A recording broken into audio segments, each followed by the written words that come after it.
This is the second devotional from the Sermon on the Mount. It's taken from Matthew chapter 7 as we continue the study of this great sermon. Now, moving beyond the character and the attitudes of the followers of Christ that we found in Matthew chapter 5 and chapter 6, chapter 7 presents us with a spiritual portrait of a believer's relationship with others.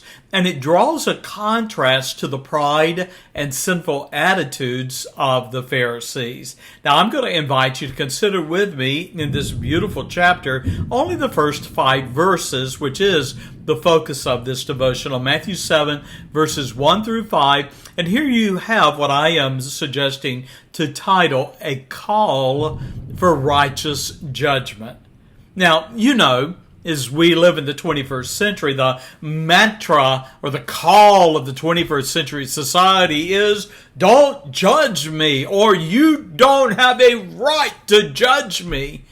Well, under the guise of inclusivism and political correctness, sinners not only demand tolerance, but they demand acceptance for their deviant practices and behavior.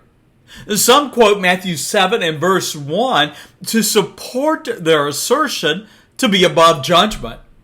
And yet, what judgments was Jesus condemning in chapter 7 and verse 1 of Matthew when he said, "Judge not, that ye be not judged"?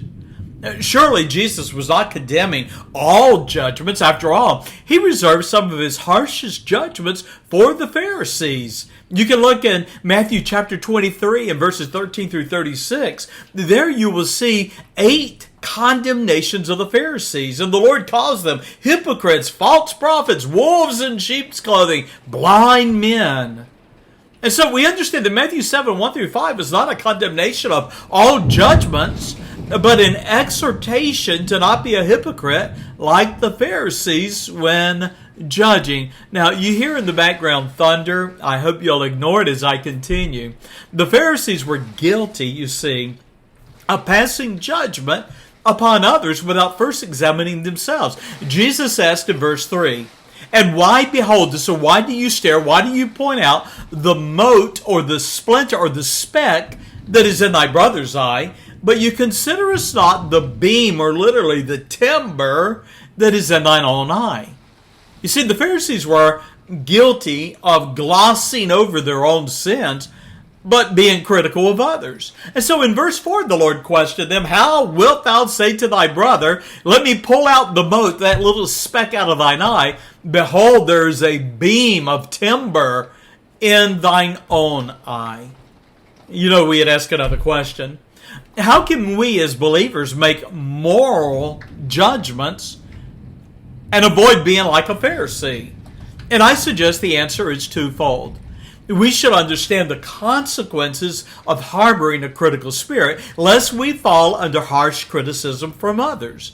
And so in verse 2, Jesus warned his followers, "For with what judgment ye judge, ye shall be judged. With what measure ye mete or criticize, it shall be measured to you again." In other words, when you are harsh in your criticism of others, you should eventually expect you will suffer the same. A second principle is an exhortation for self-examination. Before being critical of others, you and I should examine ourselves. Jesus admonished in verse 5, "Thou hypocrite, first cast out the beam, the timber, out of thine own eye, and thou shalt see clearly to cast out the mote, the speck, the splinter, out of thy brother's eye." Paul, in his letter to the Corinthian church, exhorted believers in 1 Corinthians 11, verse 28 and verse 31, "Let a man examine himself, for if we would judge ourselves, we should not be judged." Now, I have a closing thought for you as we close this devotional. By first judging ourselves, we recognize our own sinfulness. Such self-examination will give cause for humility and meekness when we criticize others. In other words, the goal of our criticism should fulfill Galatians 6 and verse 1. "If a man be overtaken in a fault, you which are spiritual, restore such a one in the spirit of meekness, considering thyself, lest thou also be tempted." Are we never to judge? No, that's a falsehood.